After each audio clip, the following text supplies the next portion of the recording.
It's not unusual for us to find key lime pie on our favorite restaurant menu or in the freezer case at the market. But do you know what makes key limes different from regular limes? Here are some regular limes, also known as Persian limes. As you can see, their skin is deep green and they're about the size of a billiard ball. And when you taste them, get ready to pucker up. Now these are key limes. See how much smaller they are?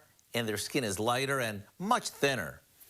As for the taste, it's a bit smoother and milder, which makes them perfect for the cupcakes we're whipping up today. After baking a white cake mix that we've taken up a notch by adding some key lime juice and zest, we cut a hole in the center of each one with an apple core or a paring knife.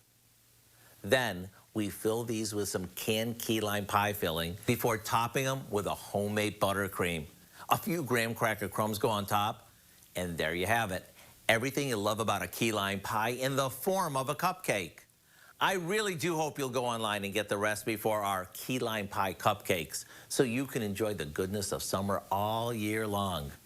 I'm Howard in the Mr. Food Test Kitchen, where today we found a tasty pucker-up way for you to say, ooh, it's so good.